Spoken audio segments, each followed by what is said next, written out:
제 이름은 서연이고 36살입니다. 저는 39살의 택시기사인 지훈과 결혼했습니다.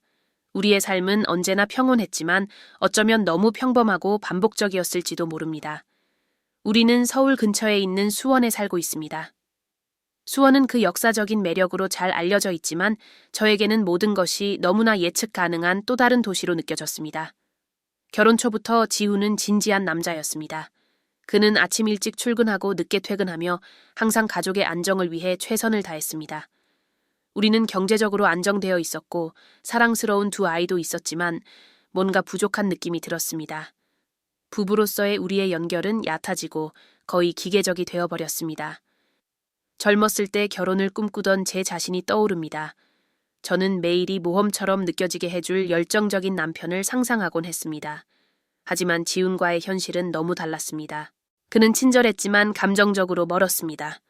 우리의 관계는 실용적이었지만 제가 기대했던 열정은 없었습니다.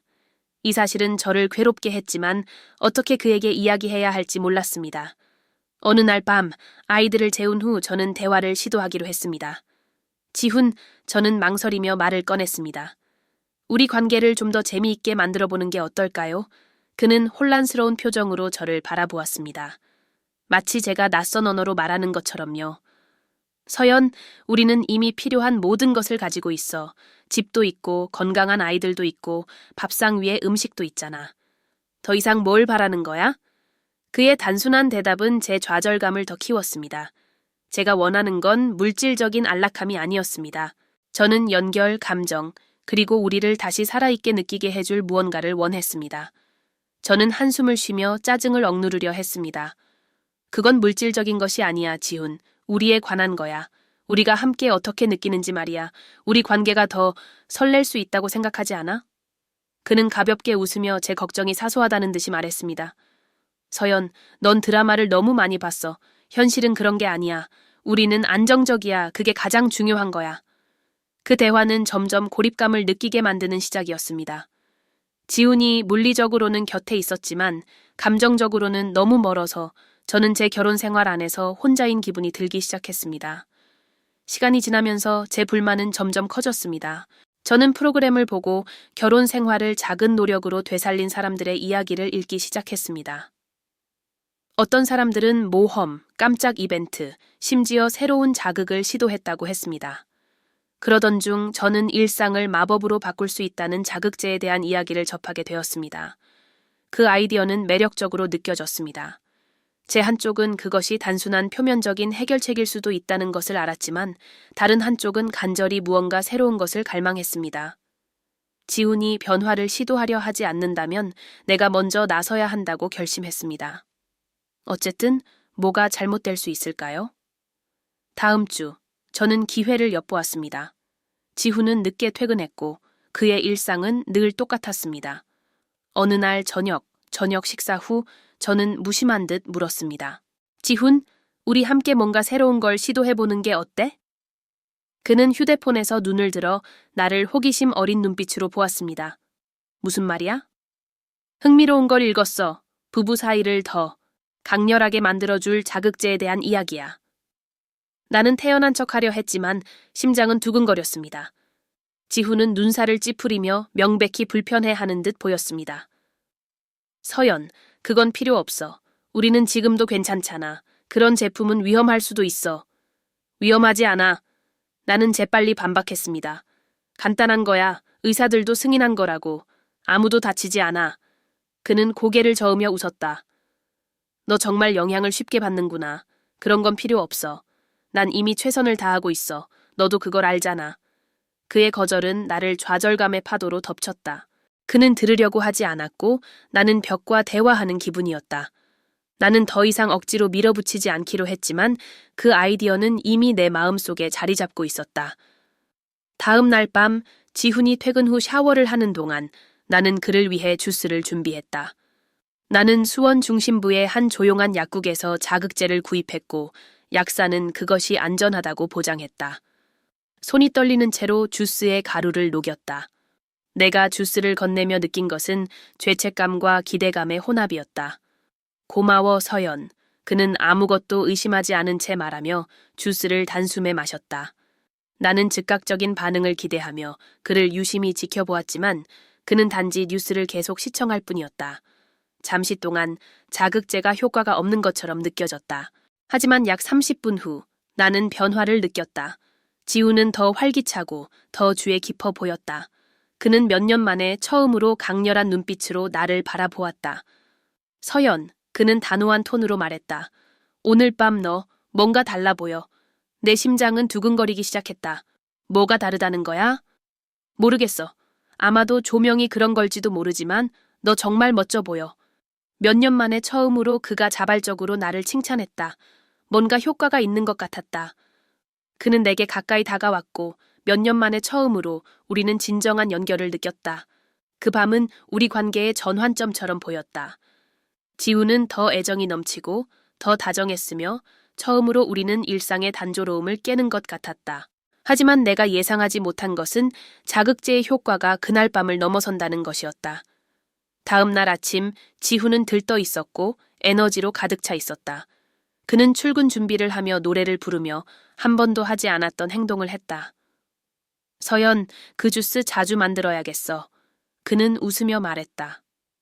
나도 함께 웃었지만 내 안에서는 불안감이 커지기 시작했다.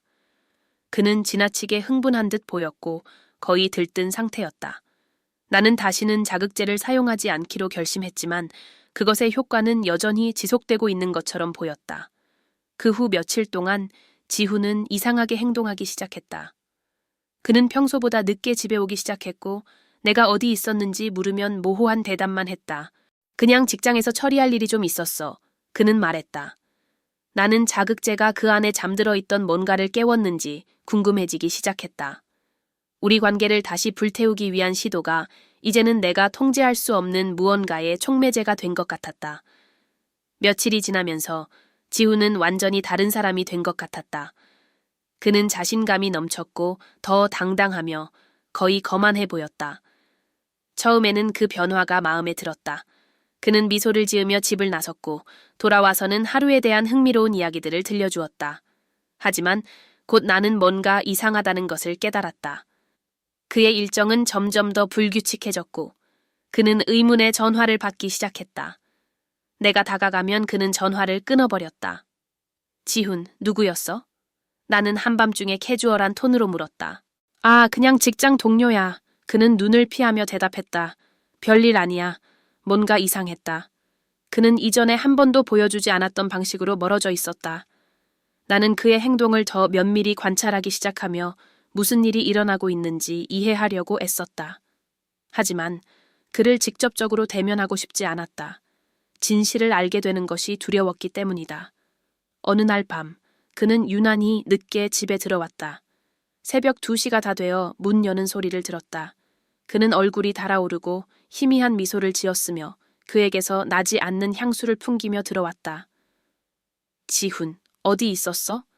나는 팔짱을 끼고 물었다. 일하고 있었어. 그는 자동적으로 대답했지만 이번에는 그의 톤이 덜 설득력 있었다. 새벽 2시에? 누구랑 있었어? 내 목소리는 분노와 불안으로 떨리고 있었다. 이제 날 신문하려는 거야, 서연? 그는 평소에 거의 하지 않던 찡그린 표정을 지으며 말했다. 난 이 가족을 위해 열심히 일하고 있어. 이런 건 필요 없어. 그는 방으로 들어가 버렸고 나는 혼자 거실에 남겨졌다.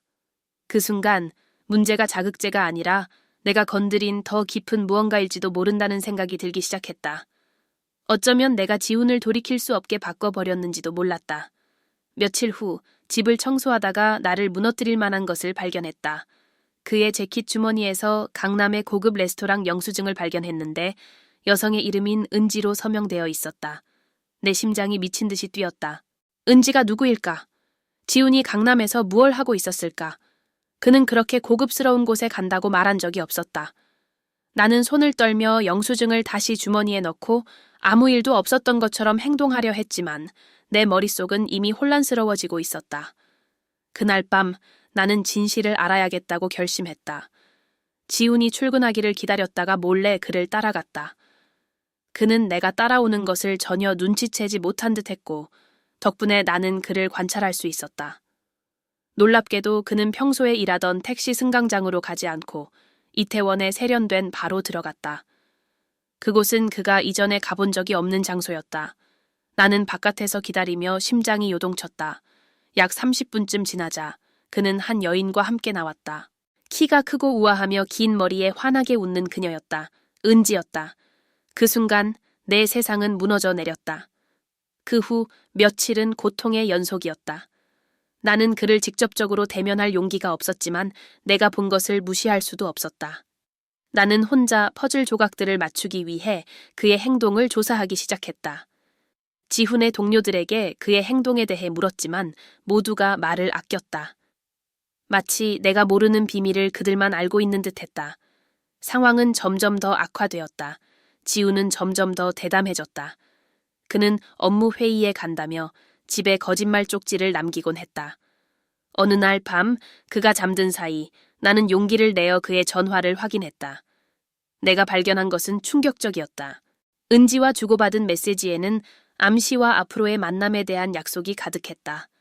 그는 그녀와 분명히 관계를 맺고 있었고 모든 것은 내가 자극제를 사용했던 그날 밤 이후로 시작되었다. 내 마음은 혼란에 빠졌다. 내가 문제를 만든 것이었다. 우리 관계를 개선하려던 내 시도가 지훈을 다른 여자의 품으로 몰아넣었다. 이제 나는 무엇을 해야 할까? 그를 대면하는 것은 내가 했던 일을 인정하는 것을 의미했다. 게다가 내 안에는 여전히 상황을 고칠 수 있을 거라는 희망이 남아 있었다. 나는 도움을 구하기로 결심했다. 내 가장 친한 친구이자 언제나 언니처럼 대해줬던 민지에게 모든 것을 털어놓았다. 그녀는 충격을 받았지만 동시에 나를 걱정했다. 서연, 네가 무엇을 해야 할지 결심해야 해. 그녀는 내 손을 잡으며 말했다. 그를 위해 싸울지 아니면 그를 놓아줄지 선택해야 해. 하지만 행동은 해야 해. 나도 모르겠어. 나는 불확실한 목소리로 대답했다. 나는 그저 모든 것이 예전처럼 돌아갔으면 좋겠어. 민지는 고개를 저었다. 모든 것이 예전처럼 돌아갈 수는 없어. 하지만 앞으로 무엇이 될지는 네가 결정할 수 있어. 민지와의 대화를 통해 나는 결단력과 절망감이 뒤섞인 기분이 들었다. 더 이상 일어나는 일을 무시할 수 없었다. 그날 밤 지훈이 집에 돌아왔을 때 나는 그를 대면하기로 결심했다. 아이들이 잠든 후 나는 그를 거실로 불렀다. 지훈, 우리 얘기 좀 해야 해. 나는 심장이 뛰는 것을 느끼며 단호한 목소리로 말했다. 그는 피곤한 표정으로 나를 바라보았다. 지금 말고 서연. 오늘 정말 힘든 하루였어. 아니, 지금이야. 나는 강하게 말했다. 어젯밤에 어디 있었는지 말해줘. 그리고 일 때문이었다는 말은 하지 마. 그게 아니란 걸 알아. 그는 한쪽 눈썹을 치켜 올리며 놀란 표정을 지었다. 지금 무슨 말을 하려는 거야? 당신이 나한테 뭔가를 숨기고 있다는 말을 하고 있는 거야. 솔직히 말해서 이제 더 이상 뭘 믿어야 할지도 모르겠어. 나는 깊은 숨을 들이쉬고 계속 말했다. 은지가 누구야? 그의 표정이 즉시 변했다. 놀람과 죄책감이 그의 얼굴에 스쳤지만 그는 재빨리 감정을 감추려 했다. 서연, 네가 과민 반응하는 거야. 은지는 그냥 직장 동료일 뿐이야. 네가 생각하는 그런 거 아니야. 그런데 왜 그녀와 직장 밖에서 만나는 건데? 왜 그녀의 메시지가 당신 전화에 있어? 왜 내가 집에서 모든 걸 책임질 때 그녀와 함께 비싼 레스토랑에 가는 거야? 그는 침묵했다. 분명히 당황한 듯 보였다. 잠시 동안 그는 고백할 것처럼 보였지만 대신 그는 갑자기 자리에서 일어섰다. 이딴 얘기 들을 필요 없어. 아무 이유 없이 날 비난하고 있잖아. 난 잘 테니까 그만해. 도망가지 마. 나는 소리치며 자리에서 일어섰다. 당신은 나를 무시할 수 있다고 생각해? 이 거짓말을 아무런 결과 없이 계속할 수 있다고 생각해? 지우는 문 앞에서 멈췄지만 나를 돌아보지 않았다. 문제가 너일지도 몰라, 서연. 날 비난하기 전에 스스로를 돌아보는 게 좋을 거야. 그 말만 남기고 그는 방을 나가버렸다. 나는 혼자 남겨졌고 그 밤은 나에게 결정적인 전환점이 되었다. 분노와 슬픔이 뒤섞였지만 무엇보다도 무언가를 바꿔야 한다는 강한 결심이 솟아올랐다. 며칠 후 지훈은 더욱 멀어진 듯 행동했고 우리 가족의 일상에 거의 무관심한 모습을 보였다. 그동안 나는 은지에 대해 더 알아보려 노력했다. 그녀는 단순히 직장 동료가 아니라 강남의 사교 모임과 고급 클럽의 자주 모습을 드러내는 사람이었다. 그녀를 아는 사람들은 그녀를 매력적이고 사람들의 관심을 끄는 인물로 묘사했다. 민지는 나에게 은지를 직접 대면하라고 제안했지만 그 생각은 나를 두렵게 만들었다. 만약 그녀가 잘못이 없다면, 혹은 지훈이 그녀를 단순히 무언가를 숨기기 위한 도구로 사용하고 있다면, 더 많은 정보를 얻기 전까지는 결정을 내릴 수 없었다. 그래서 나는 내가 절대 하지 않을 것 같았던 일을 했다. 사설 탐정을 고용했다. 그의 이름은 준이었고 조용하지만 매우 능숙한 사람이었다. 그는 며칠 안에 답을 가져다 주겠다고 약속했다. 준의 보고서를 기다리는 동안 지훈과의 관계는 더욱 악화되었다. 그는 집 밖에서 더 많은 시간을 보냈고 집에 있을 때도 낯선 사람처럼 보였다. 우리의 대화는 거의 사라졌고 심지어 아이들도 긴장을 느끼고 있었다. 큰아들 준호는 어느 날 밤 나에게 물었다. 엄마, 아빠랑 싸우는 거야? 아니야, 아가. 나는 억지로 미소를 지으며 거짓말했다. 요즘 좀 바빠서 그래. 하지만 내 마음속에서는 이 상황이 우리 모두에게 영향을 미치고 있다는 것을 알고 있었다. 3일 후, 준은 정보를 가지고 돌아왔다. 보고서는 상세했지만 읽는 것만으로도 가슴이 찢어졌다. 지훈과 은지는 호텔과 레스토랑에서 자주 만나고 있었다. 그들은 마치 열정적인 연인처럼 보였고 내가 몇 년 동안 느껴본 적 없는 감정을 나누고 있는 것 같았다. 계속 조사해볼까요? 준이 나의 만견자실한 표정을 보고 물었다. 아니요. 나는 낮은 목소리로 대답했다. 이미 충분히 알아버렸어요. 그날 밤 나는 방에 혼자 앉아 보고서를 손에 들고 있었다. 내 머릿속은 혼란으로 가득했다. 내 한쪽은 이 증거들을 들이밀며 지훈에게 사실을 추궁하고 싶었고 그의 변명을 듣고 싶었다. 하지만 다른 한쪽은 그게 아무 소용도 없을 거라는 것을 알고 있었다. 그는 이미 자신의 선택을 한 것이다. 나는 행동해야겠다고 결심했지만 어떻게 해야 할지 몰랐다. 민지는 잠시 떨어져 지내보라고 제안했다. 그녀의 집에서 며칠 동안 머물며 마음을 정리하라는 것이었다. 너와 아이들에게 가장 좋은 게 무엇인지 생각해야 해. 그녀는 말했다. 감정적으로 혼란스러운 상태에서 중요한 결정을 내릴 수는 없어. 초대를 받아들였다. 나는 아이들을 데리고 민지의 집으로 갔고 지훈에게는 친구를 만나러 간다고 말했다. 그는 별다른 질문을 하지 않고 어깨를 으쓱하며 내 부재가 아무런 영향도 미치지 않는다는 듯한 태도를 보였다. 민지의 집에 있는 동안 나는 지훈과 우리 집의 긴장된 분위기에서 벗어난 덕분에 잠시 안도감을 느꼈다. 하지만 고통은 여전히 남아 있었다. 마치 아물지 않는 열린 상처처럼. 아이들이 마당에서 노는 동안 나는 민지와 앉아 앞으로의 계획에 대해 이야기를 나눴다. 서연, 네가 이 결혼을 위해 싸울 건지 아니면 그를 놓아줄 건지 결정해야 해. 그녀는 단호하지만 따뜻한 목소리로 말했다. 모르겠어, 민지. 나는 불확실한 목소리로 대답했다. 이미 지훈을 잃은 것 같아. 하지만 내 가족을 파괴하고 싶지 않아. 때로는 겉모습을 유지하려는 것보다 네 자신의 정신적 안정이 더 중요해. 그녀는 말했다. 너는 행복할 자격이 있어. 그게 다시 시작해야 한다는 뜻이라 해도 말이야. 민지의 집에서 보낸 며칠은 깊은 반성의 시간이었다. 지훈이 내 부재에 대해 아무런 의문도 품지 않고 자신의 삶을 이어가는 모습을 보면서 내 안에서 무언가가 완전히 부서졌다. 나는 그를 위해 혼자 싸우고 있었다는 것을 깨달았다. 지훈에게는 이미 우리 결혼이 가치가 없어진 것이다. 집으로 돌아왔을 때 나는 결정을 내렸다. 지훈이 내가 어렵게 쌓아 올린 것들, 우리 가족의 안정, 아이들의 행복, 그리고 내 자존심을 무너뜨리도록 내버려 두지 않기로 했다. 하지만 이를 위해서는 그와 마지막으로 맞서야 했다. 그날 밤 나는 지훈이 퇴근하기를 기다렸다. 그는 평소처럼 자신만만한 태도로 문을 열고 들어왔지만 내가 소파에 앉아 서류 뭉치를 들고 있는 모습을 보자 그의 표정이 변했다. 서연, 이게 뭐야? 그는 태연한 척하며 물었다. 이건 지훈, 네가 내 뒤에서 저지른 모든 일의 증거야. 나는 탐정의 보고서를 테이블 위에 던지며 대답했다. 은지, 호텔, 레스토랑, 네가 이걸 나에게 숨길 수 있을 거라 생각했어? 그의 얼굴이 창백해졌다. 잠시 동안 그는 변명을 찾으려는 듯 했지만 곧 포기한 듯 보였다. 넌 날 미행할 사람을 고용한 거야? 이건 병적이야, 서연. 병적이라고? 내 목소리가 높아졌다. 병적인 건 네가 우리 가족을 망가뜨리는 거야. 병적인 건 내가 잘못했다고 느끼게 하면서 네가 이중 생활을 즐긴 거라고. 어떻게 그런 짓을 할 수 있었어? 그는 피곤한 듯 한숨을 쉬며 말했다. 서연, 우리 결혼은 이미 끝난 상태였어. 너도 알았잖아. 나는 단지 다시 살아있음을 느끼게 해주는 뭔가를 찾았을 뿐이야. 그 말은 마지막 치명타였다. 다시 살아있음을 느끼게 해주는 뭔가를 찾았다고.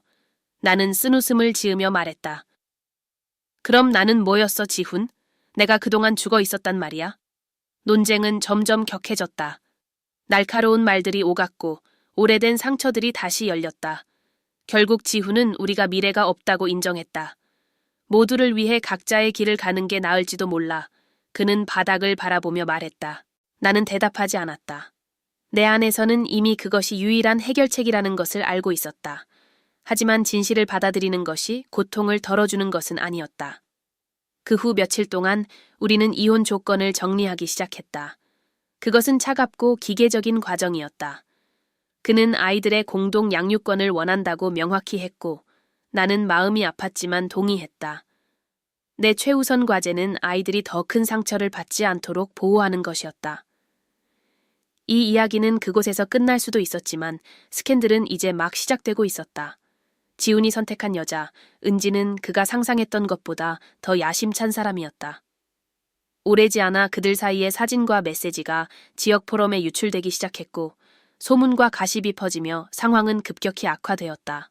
누군가, 아마도 친구나 동료 중 한 사람이 이 정보를 퍼뜨렸고 얼마 지나지 않아 우리 작은 지역 사회는 지훈과 은지에 대한 이야기로 떠들썩해졌다. 지훈과 강남 여자에 대해 사람들이 뭐라고 하는지 들었어? 한 이웃이 가게에서 속삭이는 소리를 들었다. 그 여자가 지훈을 이용해서 출세하려는 것 같아. 소문은 지훈의 가족들에게도 전해졌고 상황은 빠르게 통제 불능 상태로 치달았다. 항상 그를 보호하려던 그의 여동생이 나를 찾아와 진실을 물었다. 서연, 제발 이게 사실이 아니라고 말해줘. 그녀는 애원하듯 말했다. 지훈이 이런 짓을 했을 리가 없어. 그렇지? 나는 지친 표정으로 그녀를 바라보며 대답했다. 이제 부정하거나 숨길 힘조차 없어. 그는 그렇게 했고 이제 우리는 그 대가를 치르고 있어. 스캔들의 절정은 은지가 아마도 분노나 복수심에 사로잡혀 SNS에 장문의 글을 올리면서 찾아왔다. 그녀는 지훈과의 관계에 대한 세부 사항을 폭로하며 그가 결코 지키지 못할 약속을 했다고 비난했다. 또한 아내뿐만 아니라 자신도 배신한 남자로 그를 묘사했다. 이로 인해 지훈은 치명적인 타격을 입었다. 그는 동료와 친구들의 신뢰를 잃었고 그의 평판은 크게 훼손되었다. 그를 존경하던 사람들조차 이제는 그를 멀리했다. 상황이 너무 심각해지자 그는 결국 직장을 그만두고 다른 도시로 이사하기로 결정했다. 나는 한편으로는 남은 것들로 앞으로 나아가려고 노력했다. 아이들에게 집중하고 내 삶을 재건하는 것이 나의 최우선 과제가 되었다. 민지는 항상 내 곁에 있어주며 나에게 말했다. 네오의 강점은 고통을 피하려는 데 있는 게 아니라 정면으로 마주하는 데 있어. 몇 주 후 서류를 정리하다가 결혼 초기에 찍은 지훈과 나의 오래된 사진을 발견했다. 그 당시에는 사랑과 희망, 그리고 행복에 대한 약속이 있었다. 사진을 들고 있던 나는 그 사랑이 진실했음을 깨달았다. 비록 시간이 지나며 그 사랑이 사라졌지만 말이다. 나는 그 사진을 간직하기로 했다. 배신의 증거로서가 아니라 내가 최선을 다했음을 증명하는 증거로서. 그리고 무엇보다도 내가 더 나은 관계와 더 나은 삶을 가질 자격이 있음을 상기시키기 위해. 내 이야기는 지훈과 함께 끝나지 않았다. 이야기는 나와 내 아이들, 그리고 미래가 달라질 수 있다는 약속과 함께 계속된다. 어쩌면 훨씬 더 나은 미래일지도 모른다. 이 이야기는 충동적인 결정이 비록 선한 의도에서 비롯되었더라도 예측할 수 없는 결과를 초래할 수 있음을 보여준다. 단조로움을 감정으로 바꾸는 것은 단순한 해결책처럼 보였지만 이미 금이 있던 관계의 깊은 약점을 드러냈다. 그럼에도 불구하고 이는 회복력, 자기 발견, 그리고 다시 시작할 수 있는 힘에 대한 교훈이 된다.